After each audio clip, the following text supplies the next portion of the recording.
tuas mãos, queridos. Vamos orar pelo servo do Senhor. Senhor, em nome de Jesus, Pai, neste momento nós queremos colocar diante do Senhor a vida do teu servo. Toma em tuas mãos, Pai, use-o, Pai, como o Senhor tem usado, para levar a tua palavra. Senhor, nós cremos, o Senhor tem algo para nos entregar esta noite também. Então, use-o, Pai, da forma que bem apraz ao Senhor. É o que nós lhe pedimos e te agradecemos em nome de Jesus. Amém, querido?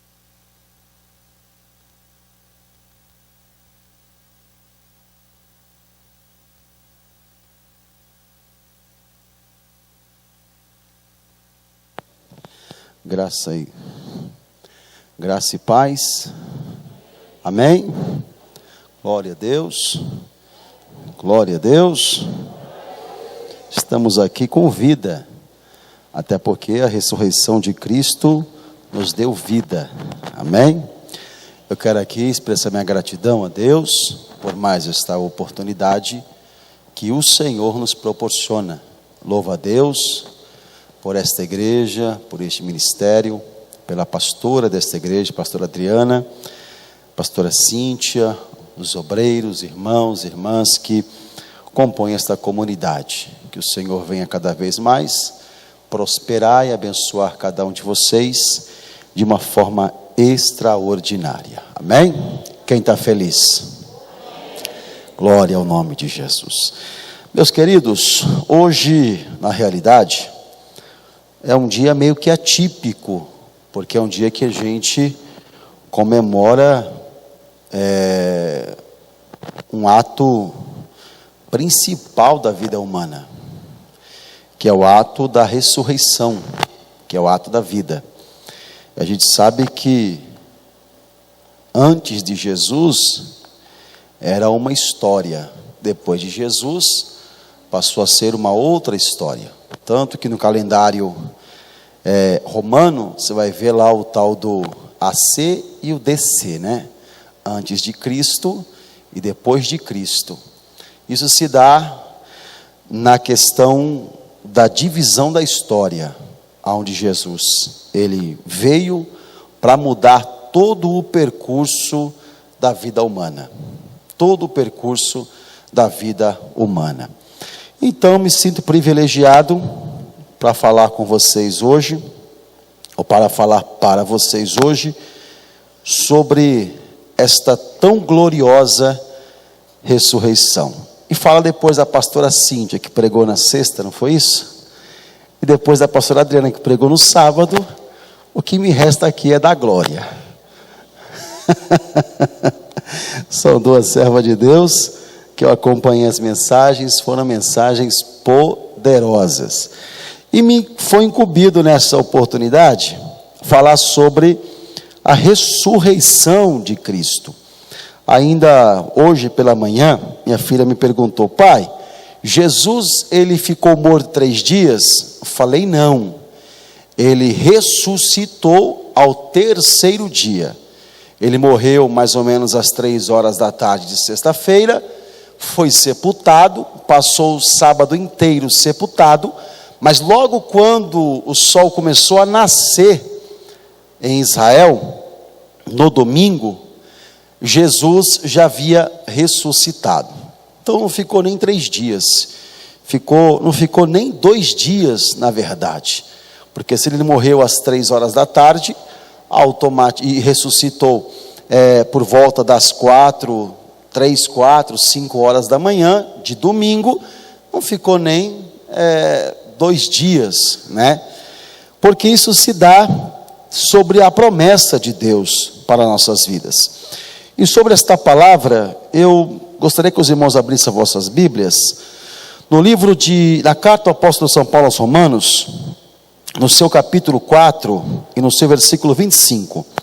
Carta aos Romanos, capítulo 4 e versículo 25. Enquanto você procura, carta aos Romanos 4, 25, eu trouxe aqui alguns materiais para te abençoar também. A gente sabe que a nossa vida espiritual, ela necessita de alimentos. Eu trouxe alguns livros que vai te ajudar na identificação da palavra de Deus, entender melhor a Bíblia Sagrada. Livros esses que vão te clarear melhor a sua vida espiritual. Trouxe aqui livros para as mulheres, por exemplo, esse aqui, Mulheres Improváveis, que Deus restaurou. Também trouxe um livro fantástico. Esse livro aqui é fenomenal também.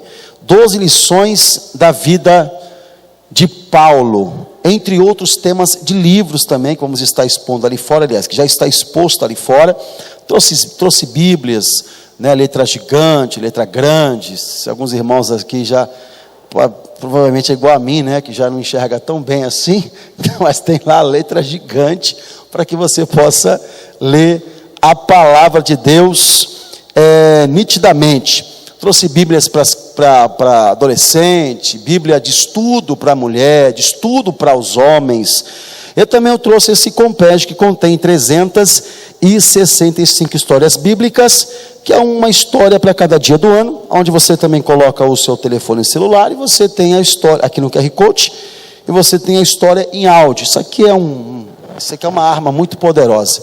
É um ato pedagógico muito forte para o filho, para a criança entender melhor a palavra de Deus, tá bom? E claro que você, adquirindo os materiais, você vai estar nos ajudando, até porque eu não moro aqui no Brasil, moro lá em Portugal, já há alguns anos, e tem, né, de vez em quando a gente vem para o Brasil, para poder atender agendas, resolver algumas coisas, e aí a gente leva os materiais para ajudar, né, para abençoar os irmãos, e automaticamente também os irmãos nos abençoar. Volto para Portugal dia 10, já com saudade. Meu Deus, ninguém vai ter saudade de mim aqui, pastor. Não volto mais aqui. Achei que o pessoal falar. Vou repetir. Volto para Portugal dia 10 de abril. Agora eu volto. Glória a Deus. Aleluia. Lá em Portugal é uma terra muito carente. Então peço as suas orações, porque nós temos lá mais ou menos uns 12 a 13 milhões de pessoas, né, entre várias, não só portugueses, mas brasileiros, nepaleses, chineses, enfim, ali é uma Babel, na verdade. E ali para se pregar a palavra de Deus é algo muito difícil, porque não é como aqui. Aqui no Brasil é muito fácil se pregar e a pessoa emotivamente, momentaneamente, a pessoa aceitar Jesus. Porque a pessoa vem pela sua necessidade, às vezes momentânea, por exemplo, de uma situação que está passando na família, e a pessoa é comovida, e ali o Espírito Santo impele a pessoa, e a pessoa vem para o altar e aceita Jesus. Lá não, lá é todo um processo de testemunho de vida, todo um processo de pregação da palavra.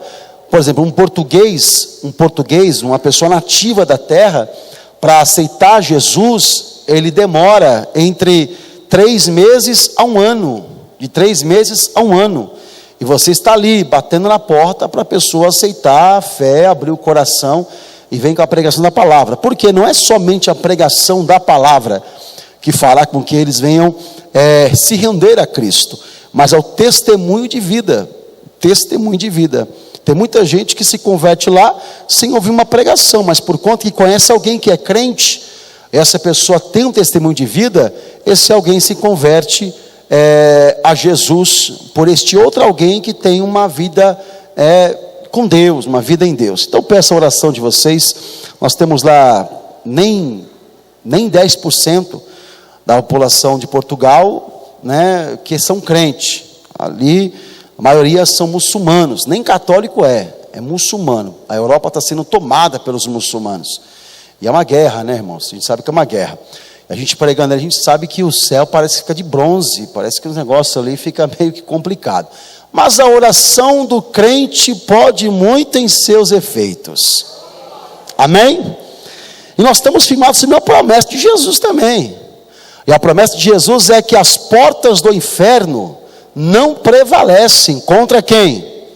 Contra a igreja. Quem aqui é a igreja? Deixa eu ver, quem aqui é a igreja? Contra nós que somos a igreja. Nós não podemos nos render às potestades, às influências, os ataques do mal contra a nossa vida e contra a nossa casa. Nós temos que nos posicionar e exercer a autoridade que Jesus nos delegou através da cruz do Calvário. Amém? Porque Atos 2 fala sobre a descida do Espírito Santo, não somente para uma questão de movimento, não, é uma questão de exercício da fé, onde você prega com autoridade, Jesus vai operando, vai trabalhando, aonde você ora, aonde você determina, aonde você ora, aonde você prega, aonde você, enfim, porque ali o Espírito Santo vai atuar através da sua vida, amém? Mas agora você abre comigo já, Romanos 4:25, quem achou, diga glória a Deus, amém? Eu sou assembleiano, irmão, eu já tenho um complô contra a Assembleia de Deus aqui, mas é a minha raiz, né? Não adianta, e a Assembleia a gente é um pouco agitado, para não falar, né, a gente é um pouco agitado. E eu vi um complô contra a Assembleia aqui. Vamos quebrar esse complô contra a Assembleia. Estou brincando. Vou aqui uma benção. Romanos 4:25 diz assim: o qual foi entregue por nossas ofensas e ressuscitou para a nossa justificação. Vamos ler no telão. Eu peço para que você possa ler em alto e bom som o verso 25 no 3. Vamos lá? 1, 2, 3 e já.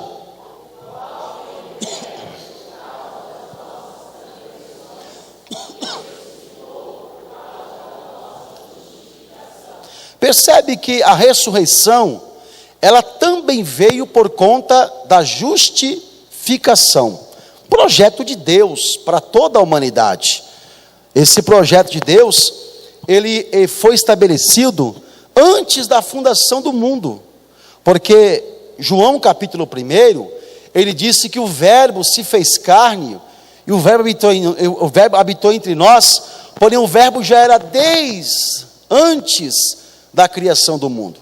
Parece uma loucura a gente pensar nisso, porque para o Pai, Jesus já havia morrido antes da fundação do mundo, não de forma literal, como aconteceu aqui entre os evangelhos, mas de forma de um projeto, na onisciência de Deus. Deus já prescreveu, Deus já determinou, Deus já direcionou, Deus já criou um caminho alternativo para que nós tivéssemos e fôssemos religados a Deus. Os irmãos sabem que tudo isso acontece mediante a uma falha, né, de Adão, que por sua vez pecou contra Deus.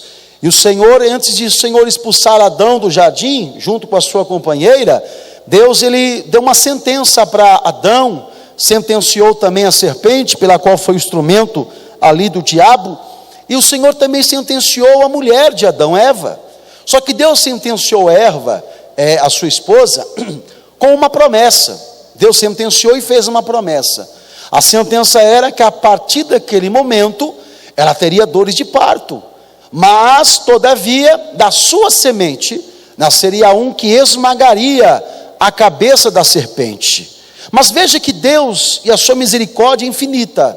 A misericórdia de Deus, irmão, ela excede de geração em geração.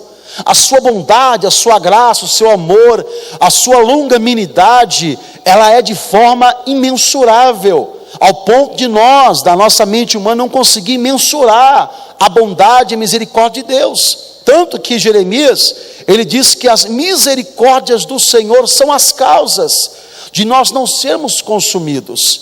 E o próprio Davi, ele fala também, o Salmo 103, verso 4, que o Senhor nos coroou de graça e de misericórdia. Olha que tamanha bondade de Deus para com a nossa vida. Qual seria a sentença do casal naquele momento? Se eu fosse Deus, misericórdia, seria fulminado ali, porque transgrediu, porque pecou, porque desobedeceu, e a desobediência traz a morte. Seria fulminado ali, mas Deus não fulminou, Deus não matou o casal. Deus sentenciou, porque para todo erro há uma consequência. E o Senhor então veio e Deus, antes de Deus expulsar o casal do jardim, Deus fez para ele peles de um animal. O primeiro animal morto na Bíblia está em Gênesis no seu capítulo 3. Quando o Senhor mata o animal, Deus pega a pele e cobre o casal. Isso já dá uma tipificação sobre Cristo, aquele que cobriria a nossa vida diante de tudo aquilo que chama-se pecado, aonde Deus nos viria. Deus iria nos ver não pelas nossas ofensas. Deus não vê pelas nossas ofensas. Deus não enxerga em nós os nossos erros. Deus não enxerga em nós os nossos pecados. Quando Deus olha para cada um de nós, Deus vê uma marca, e é a marca do sangue de Jesus Cristo de Nazaré. Mas veja que esta promessa de Deus teve que ser trilhada, teve que ser elaborada. Isso demorou pelo menos aí mais de 6.000 anos, se assim eu posso colocar. Porque desde Adão até Abraão, depois de Abraão a Moisés, de Moisés aos profetas, os reis e os profetas, depois veio o Novo Testamento, veio Mateus. Se você vê de Gênesis até o livro de Malaquias, se passou mais ou menos uns 6.000 anos. E o Senhor veio trilhando, Deus veio coordenando, Deus veio alinhando a promessa para culminar justamente aqui, entre os evangelhos.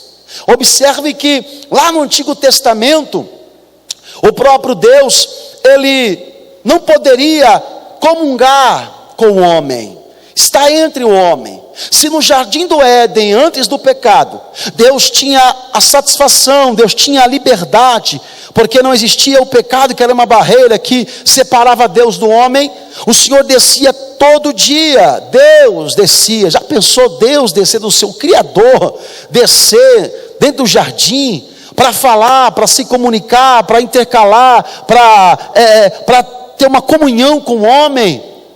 Isso era sem nível de glória, porque antes do pecado não tinha uma questão de nível de glória, como a glória de Deus. Se você vê em Isaías 6, os serafins eles tampam os olhos, porque a glória de Deus é tamanha, e como seres criados por Deus, também eles não poderiam de forma nenhuma enxergar a glória de Deus como ela é. Mas observe que quando Deus cria o homem à sua imagem e à sua semelhança, antes do pecado não tinha uma distinção de glória. Deus não se resumia em corpo humano sem a sua glória. Não. Deus ele descia de forma gloriosa, porque o homem também tinha uma forma gloriosa. Mas veja que o Senhor então expulsou. E o Senhor expulsou, então Deus não tinha mais como estar entre os homens. E veja que o Senhor veio preparando. E a gente tem aqui no livro do Êxodo, no seu capítulo 25 em diante, quando o Senhor preparou o momento. Deus preparou o momento, para quê? Para estar entre os homens, especialmente entre o seu povo, pelo menos por um dia. Quando Deus arranca o povo dele do Egito, e esse povo sai pelo deserto, a caminho da terra prometida, em um certo momento, pelo menos a caminho de 3 meses, 90 dias, esse povo está acampado no pé do Monte Sinai, e o profeta Moisés sobe lá no Monte Sinai, fica falando com Deus por 40 dias, e desce com uma planta, desce com um projeto, que era o tabernáculo. O tabernáculo era como se fosse uma igreja itinerante, uma igreja móvel, aonde através do tabernáculo Deus se manifestaria no meio do seu povo. Se você vê o desenho do tabernáculo, por exemplo, quando ele era estabelecido, quando ele era levantado entre o povo de Deus, ele ficava no meio das 12 tribos. Eram 4 tribos à direita, 4 à esquerda, 4 à frente e 4 atrás. Era bem no centro, porque ali Deus habitava no meio do seu povo. Só que Deus habitava no meio do seu povo somente por um dia, que era o dia da expiação, que era exatamente essa época do ano, o dia do Pechá, o dia da Páscoa, o dia que Deus determinou que o povo saísse do Egito, o dia da libertação. O dia da libertação, que o povo saiu do Egito, foi justamente nessa época de madrugada. Então Deus estabeleceu um sacrifício animal nessa data. Para quê? Para Deus estar entronizado no meio do seu povo. Havia todo um ritual. Tinha que ter um homem específico, um sacerdote, tinha que ter um animal específico, que era um cordeiro de 3 anos, sem mancha, sem defeito, tinha que ser um dia específico, tinha que ser uma hora específica, tinha que ter uns utensílios específicos no santuário, para poder receber esse sacrifício. E veja que interessante, quando o sacerdote ele pegava o sacrifício, ele sacrificava no altar de bronze, que ele ficava no pátio do tabernáculo. O sangue que espargia, pegava aquele sangue, alguns resíduos do sacrifício, colocava dentro de um recipiente chamado incensário, que era um vaso de metal. Pegava esse vaso de metal e o sumo sacerdote levava para dentro para dentro do tabernáculo. Lá no tabernáculo tinha 2 compartimentos, o lugar santo e o lugar santíssimo. No lugar santo havia o altar do incensário, aonde ele iria chacoalhar, né, o altar do incenso, aonde ele ia chacoalhar o seu incensário para promover a fumaça, onde Deus respiraria, ele iria aspirar, Deus iria sentir o aroma do sacrifício.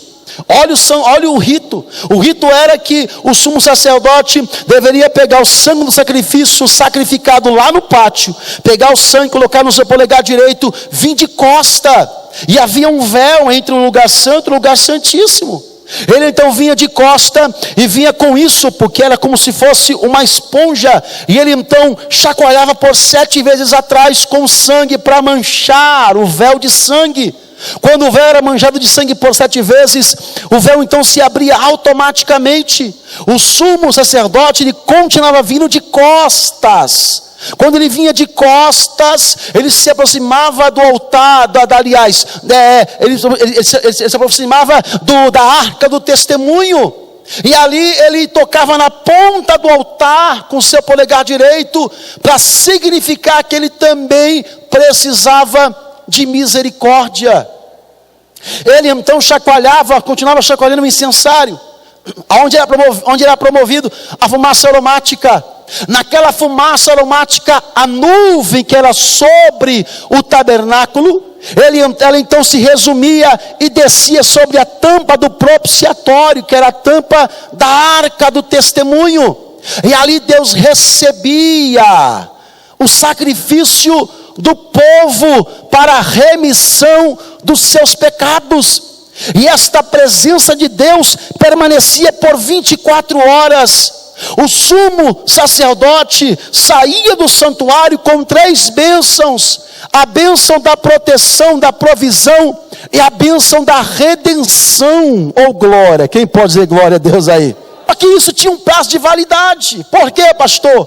Porque Deus ficava entre o povo por 24 horas apenas, e Deus se retirava. Aí Deus veio trilhando, Deus veio preparando o caminho, porque a vontade de Deus sempre era permanecer entre nós, estar entre o seu povo, ouvir ao louvor do seu povo, trabalhar no meio do seu povo. Aí Deus levanta alguns homens, alguns profetas. Por exemplo, o profeta Joel, no seu capítulo 2, Deus diz assim, nos últimos dias eu derramarei do meu espírito sobre toda carne. Só que esse derramar do Espírito de Deus era mediante um sacrifício permanente e eterno, não provisório, não com prazo de validade. Veja que o Senhor veio preparando. Deus usou alguns profetas no Antigo Testamento, especialmente o profeta Isaías, que é o profeta messiânico, que veio preparando o povo para aquilo que ia acontecer. E o Senhor levantou o profeta Miqueias, o profeta Ageu, para a glória da segunda casa. Eu preguei muito sobre essa glória da segunda casa, sobre o momento de exaltação, mas na verdade essa glória da segunda casa é uma glória maior, porque a profecia era: quem viu a glória da primeira casa? A glória da primeira casa era uma glória transitória, era uma glória com prazo de validade, era uma glória por 24 horas. Por exemplo, quando Salomão sacrificou no altar pela inauguração do templo lá em Jerusalém, a glória de Deus tomou a igreja, tomou o templo, de maneira que quem estava fora não podia entrar, e quem estava dentro também não podia sair, porque a glória paralisou tudo. Mas a glória se retirou, a glória saiu, e agora vem o profeta falando assim para o povo: quem foi que viu a glória da primeira casa? Agora sim diz o Senhor, a glória da segunda casa vai ser maior do que a da primeira. Oh glória! Como assim, pastor? Nós temos o privilégio de sentir Deus na segunda, de sentir Deus no domingo, sair daqui com a glória, ter glória na segunda, ter glória na terça, sentir a sua presença na quarta, sentir a sua glória na quinta, lá na sua casa, na sua cozinha, no seu quarto, lá na sua sala, no seu carro, no seu trabalho, na sua condução, aonde você estiver, você tem o privilégio de sentir a presença de Deus. Porque nós vivenciamos, nós desfrutamos de uma glória permanente. Cutuca o irmão que está próximo de você. Fala para o tema assim, ó: nós desfrutamos de uma glória permanente. Nós desfrutamos de uma glória permanente. Oh glória, oh glória. A carta aos Romanos, escrita pelo apóstolo São Paulo, fala em dois momentos. O capítulo 3 fala que todos nós havíamos pecado, e por conta disso nós somos destituídos da glória de Deus, porque o pecado faz distinção, distinção de Deus, distinção, nos separa de Deus. O pecado nos arranca a glória, arranca a imagem, deforma o ser humano, arranca a presença de Deus. Mas no capítulo 5 do carta aos Romanos, Paulo diz o seguinte, que aonde abundou o pecado, veja que a colocação de Paulo aqui é abundar, ou seja, já cheirava mal, já estava sobrepujando, quase derramando, estava já na boca da taça, em cima. Aonde abundou o pecado, veio a graça e superabundou. Oh glória, o que é isso, pastor? Veio a graça e sobrepujou, sufocou o pecado, porque o pecado dizia que nós não temos nenhum tipo de direito de desfrutar da presença de Deus, mas a graça, que é um favor de Deus, pela qual nós não merecemos, nos diz: você tem direito, você pode desfrutar, você tem um acesso. Essa glória permanente veio por um ato, não somente o ato da morte, não, porque o ato da morte, da crucificação, que era uma condenação, que era uma sentença de morte, imposta não pelos judeus, mas imposta pelos gregos, que os romanos copiaram, e o povo judeu trouxe para dentro da cidade. Era uma sentença de morte para aqueles que eram condenados, para mostrar aos demais que não devem fazer aquilo que os crucificados fizeram. O ato da glória permanente não é pelo ato da morte, tão somente. O ato da morte é um ato sacrificial de Jesus. Mas o fato de nós desfrutarmos da glória permanente é o ato e o fato da ressurreição. Porque morte já tinha morrido antes de Jesus, pelo ato da crucificação. E depois da morte de Jesus, também já havia morrido, também crucificado. Pedro, por exemplo, foi crucificado de cabeça para baixo. Então você vê que essa penitência, essa sentença de morte, era antes e depois de Jesus. Mas com a morte de Jesus, caracterizou, credenciou, evidenciou quem era o crucificado.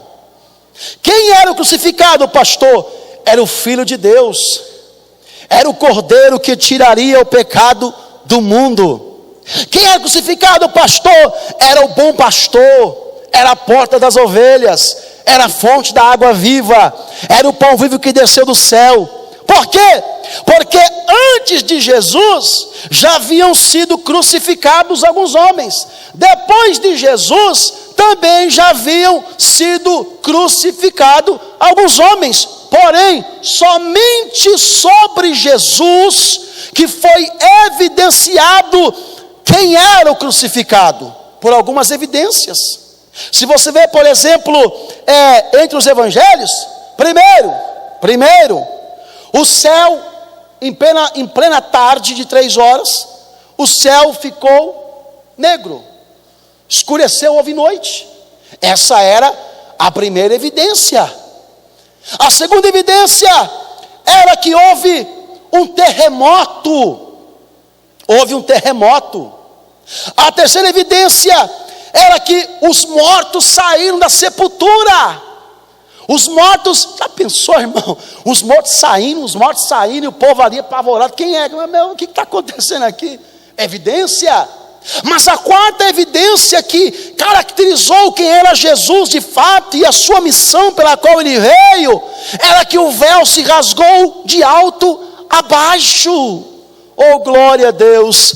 Esse véu que separava a glória de Deus dos homens, este véu que somente trazia privilégio para uma pessoa que era o sumo sacerdote, esse véu que distanciava o homem de Deus, agora foi rasgado, foi quebrado, e Deus disse: não há mais separação nenhuma, não há mais nenhum impedimento, não há mais nenhuma barreira. Quem quiser vir a mim, que venha. Vinde a mim os cansados e oprimidos, que eu vos aliviarei. Não há nada que possa nos separar do amor que está em Cristo Jesus. Segundo o apóstolo São Paulo: que diremos, pois, a estas coisas? Se Deus é por nós, quem é que vai ser contra nós? Quem é que vai ser contra você? Por quê? Porque Deus não poupou nem o seu próprio filho, antes nos entregou com ele todas as coisas. De fato que nem a morte, nem a vida, nem os principados, nem a potestade, nem o porvir, nem o futuro, nem o passado, nem a altura, nem a espada, nem o perigo, nem a nudez, nem a fome, nem eu acrescento, nem a fofoca, nem a porta fechada, nem a calúnia, nem a depressão, nada disso tem o poder de nos separar do amor que está em Cristo Jesus. Eu estou sentindo a presença dele aqui. Aí vem a famosa expressão do apóstolo São Paulo na carta aos Coríntios, no seu capítulo 5, aliás, capítulo 15, que Paulo diz o seguinte: aonde que está a morte, o teu aguilhão? Aonde que está a morte, a tua vitória? Aonde que está? Porque dessas partes mais baixas ele venceu a morte. A morte é que cativava o homem sobre o pecado. A morte é que cativava o homem sobre o pecado. O Senhor arrancou da morte o seu poder de cativar o homem sobre o pecado, ou sobre o pecado, dizendo assim: ó, aonde que está a morte agora? A sua vitória. Ou seja, eu vim para que tenham vida e vida com abundância. Glória a Deus.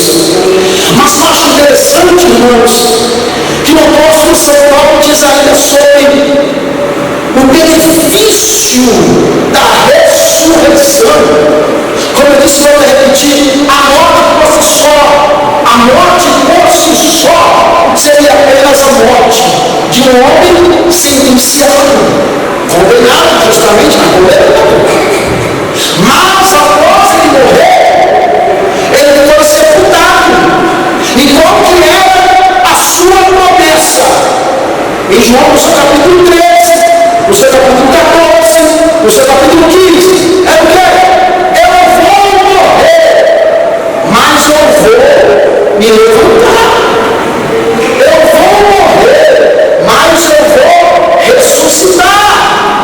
Não desfaleça o vosso coração. Credes em Deus, também em mim. Qual que era a palavra de Jesus? Era esta: eu vou me levantar. Calma.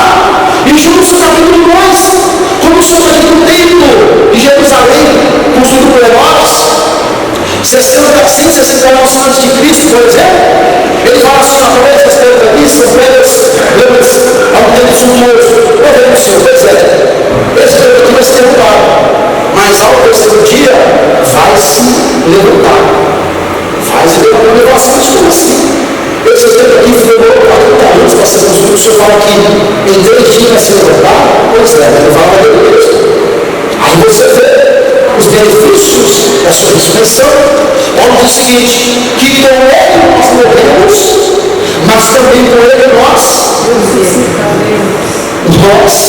ressuscitamos. Com ele nós morremos e com ele também nós vivemos. Mas veja interessante que o apóstolo São Paulo fala na sua carta aos Romanos, seu capítulo 4, versículo 5, ao qual nós lemos aqui, fala sobre o benefício da ressurreição. O benefício da ressurreição. Por que, pastor? Porque primeiro, nós não éramos e nós não tínhamos nenhuma capacidade de garantir vida em nós mesmos. Não temos um tipo de capacidade para isso. Nós não somos autoexistentes. Nós não promovemos vida em nós mesmos. Nós somos conectados com Deus. Se não for isso, nós morremos, porque a fonte da vida está em Deus. Mas veja que Deus sabendo disso, e sabendo que o ser humano jamais seria incapaz de promover vida em si mesmo, o Senhor mandou seu Filho para quê? Para morrer no nosso lugar. Aí Paulo diz que como ele ressuscitou, nós ressuscitamos, e na sua ressurreição nós fomos justificados. A justificação veio através da sua ressurreição. Pastor, o que é justificação? Justificação é um ato de justiça de Deus, pela qual Deus sentenciado a pessoa condenada, sem mérito nenhum na sua absolvição, mas pega alguém paralelo a ela, que é capaz de absorver das suas transgressões, e absolve aquela pessoa. Isso chama-se justificação. Então, por que nós temos uma glória permanente? Por que nós vivemos em Deus? Nós não vivemos em Deus segundo as nossas próprias obras, segundo os nossos próprios méritos. Nós não vivemos em Deus, ou nós não vivemos segundo aquilo para qual nós fazemos. Nós não temos vida em nós mesmos. Nós não podemos garantir a salvação segundo as nossas próprias obras, mas segundo a justificação, onde Deus pega o condenado, pega o sentenciado e diz assim, você não é capaz de se auto-absorver, mas vai ter um que vai morrer no seu lugar, vai ressuscitar e vai te absorver de todas os seus delitos, vai arrancar você da condenação e vai colocar você na vida. E Deus quer, porque nós estamos com Deus e nós então temos vida em Deus, porque nós temos a justificação da parte de Deus. Eu disse para os irmãos no começo da minha fala, volto a repetir, quando o Senhor olha para você, Deus não vê em você os seus delitos, nem os seus méritos. Deus não vê em nós os nossos méritos, porque Paulo diz que as nossas obras para Deus é como se fosse um trapo de imundícia. Deus não vê em nós os nossos méritos. Deus não vê em nós a nossa bondade, porque nós somos pessoas ruins, maldosas, nós temos mal no nosso coração. Deus não vê em nós a nossa própria justiça. A nossa justiça não excede, não chama, não justifica-se diante de Deus. Deveria ter algo maior. Para quê? Para que Deus nos visse, para que Deus nos enxergasse. E isso chama-se Jesus Cristo de Nazaré. Deus não vê o que você fez ontem. Deus não vê o que você fez hoje. Por quê? Porque João disse, filhinhos, não peque.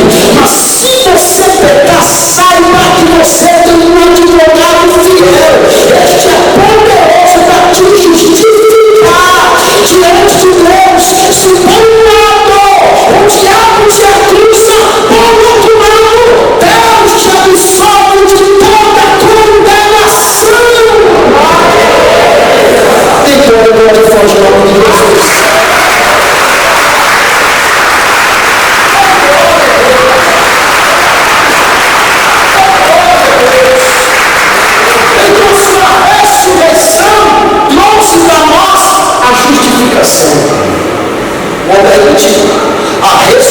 Jesus trouxe para nós a justificação. Vamos ter noção, a ressurreição de Jesus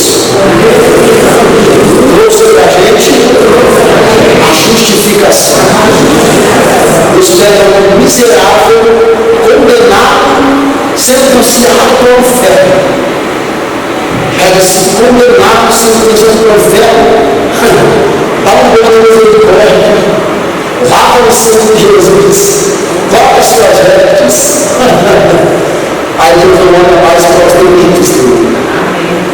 Deus olha para a justificação que foi feita para ele. Há um livro de Zacarias, por exemplo, um texto sobre isso, uma passagem sobre isso. O Senhor vai para a cidade, o Senhor vai para uma cidade.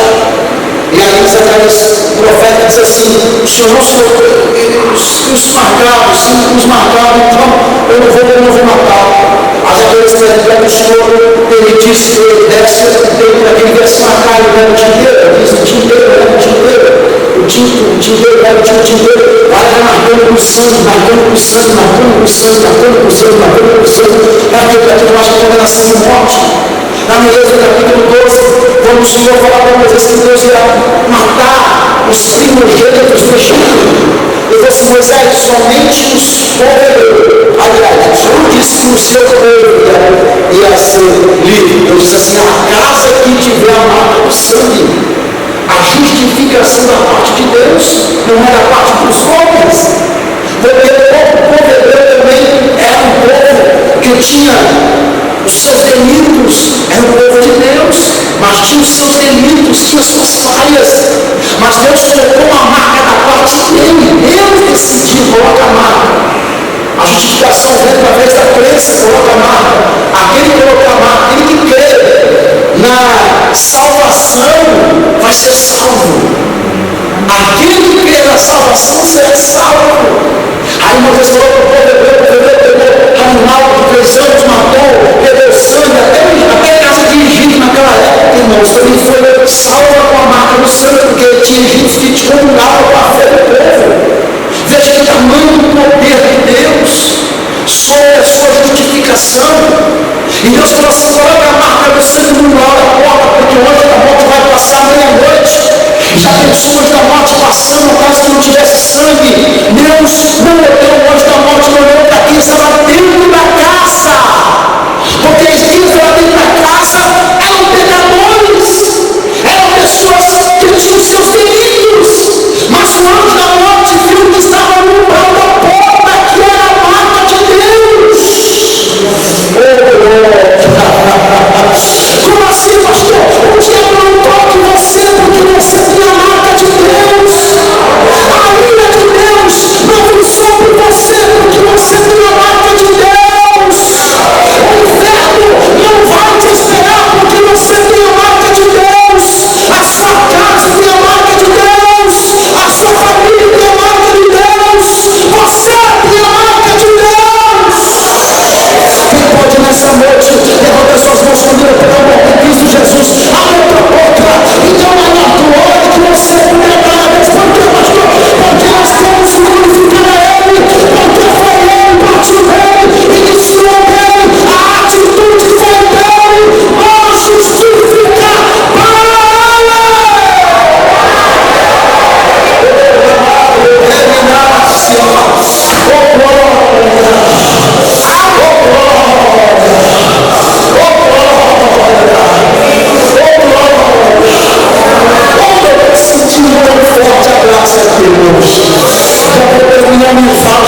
mas eu estou sentindo tão fortemente a graça de Deus aqui. Porque, pastor, porque o trabalho do diabo é poder confundir a nossa mente, é nos invalidar diante de Deus, é arrancar essa marca. Mas ninguém pode arrancar a marca de Deus, ninguém pode arrancar o que Deus marcou, o que Deus fez na sua vida. Você pode ir para qualquer parte do mundo, você pode se afastar do Evangelho, mas a marca vai continuar em você. Você foi marcado por Deus. Eu vou repetir: você foi marcado por Deus. Você foi marcado por Deus. Por quê, pastor? Porque nós entramos com Jesus naquela sepultura, na sala terceiro dia pela madrugada. A sepultura, ela se abriu e nós também ressuscitamos com Jesus.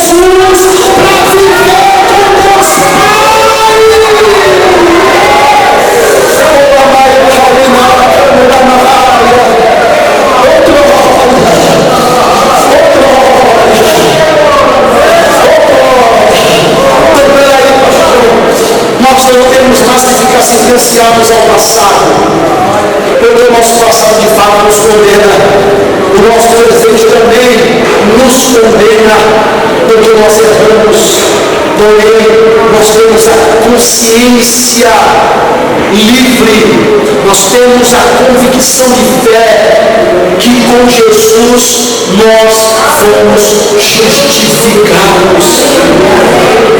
Amém? Amém? Amém? Paulo fala que nós somos uma nova criatura. O diabo não pode nos acusar. Quem é que vai nos condenar? Glória a Deus. Paulo diz que nós já somos uma nova criatura. Não somos nós não ativos nem mais nenhum tipo de condenação. Nenhuma condenação para os que estão em Cristo Jesus. Nós estamos marcados, estamos engrossados, estamos atrelados a Jesus. Nós não estamos lá para Ele, não. Nós estamos dentro dele. Ele está dentro da minha vida. Ele está dentro de nós. Nós estamos envolvidos nele. Porque Paulo fala aqui na carta aos Romanos, capítulo 8, diz aos irmãos, que quem vai nos separar do amor é uma marca inseparável, uma marca que não tem remoção, irremovível, uma marca que não tem como apagar, porque a marca do amor de Deus, a marca de Jesus, na nossa vida, ninguém pode remover, ninguém pode apagar, porque a marca de Jesus é marca com sangue. Você coloca em nome de Jesus. Glória a Deus. A marca de Deus é a marca do sangue. Então, pastor, nós fomos justificados. Nós fomos justificados. Nós fomos justificados, não segundo as nossas próprias obras, mas segundo a ressurreição de Jesus. Glória a Deus, glória a Deus. Veja aqui em Gálatas capítulo 5, Gálatas capítulo 5, versículo 21, Gálatas capítulo 5, versículo 21, nos diz sobre esta tão gloriosa, maravilhosa ressurreição. Vamos ler o que ela aqui rapidinho. Gálatas capítulo 5, versículo 21. Glória a Jesus. Olha aí, invejas 5, 21. Glória a Deus. Gálatas capítulo 5 e versículo, aliás, perdão, segundo aos Coríntios capítulo 5, versículo 21. Segundo aos Coríntios capítulo 5, versículo 21. Olha lá o que o apóstolo Paulo diz sobre isso. Aquele que não conheceu o pecado, ele fez pecado por nós, para que nele fôssemos perfeitos, feitos justiça de Deus. Ele que não conheceu o pecado, mas ele, aleluia, morreu por nós, para que nós fôssemos feitos justiça em Deus. Gálatas capítulo 3, versículo 13, Gálatas 3, versículo 13, a gente encerra aqui agora, quando isso é rapidinho, Gálatas 3, 13, Gálatas 3, 13, Cristo nos resgatou da maldição da lei, fazendo-se Ele próprio maldição em nosso lugar, porque está escrito: maldito todo aquele que for pendurado no madeiro. Versículo 14, vai meu filho, glória a Cristo Jesus, para que a bênção de Abraão chegasse aos gentios, e ele, Jesus Cristo, a fim de que recebêssemos pela fé o Espírito prometido.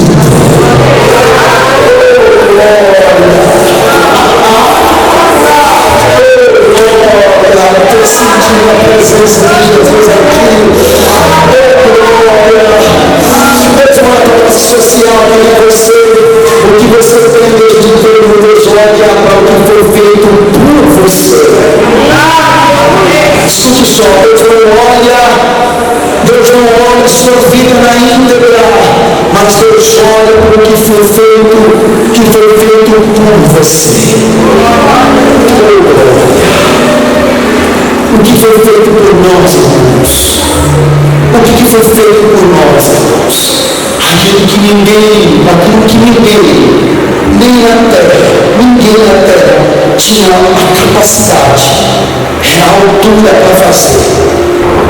No céu, Apocalipse diz que houve um silêncio. E eu clamo: quem me enviarei? E quem mandarei por nós? O silêncio no céu permaneceu por 30 minutos. Aí se apresentou aquele: eu vou.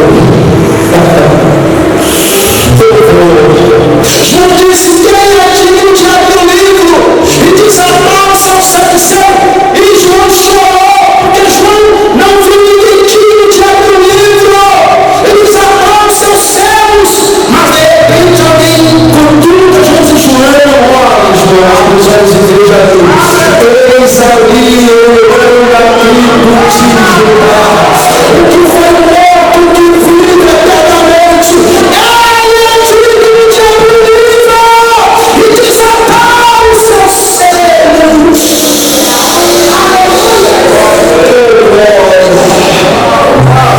Então a sua justificação nos dá uma permanência de vida nele. A justificação de Deus a nós nos dá o fruto, nos dá o privilégio da permanência de vida nele. Nos dá o privilégio da glória permanente dele em nós.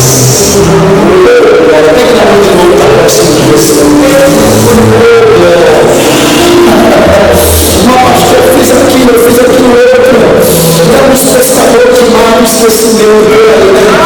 Temos pescadores, eu vou pescar o que você fez lá atrás. Eu vou pescar o que você fez hoje pela manhã. Você não é digno de orar. Você não é digno de ir para a igreja. Você não é digno de ver a palavra. Você não é digno disso. Você não é digno daquilo. Você não é digno. Como que eu não sou digno? De fato, eu mesmo não sou digno, porque eu sou um pecador miserável. Mas quando eu me rendo, é o que está falando aqui sobre essa relação do nosso Senhor. Eu estou falando essa relação. Meu povo, que se chama pelo nome, se humilhar e orar, e se converter, se arrepender dos seus maus caminhos, eu virei dos céus, perdoarei os seus pecados e sararei a sua terra.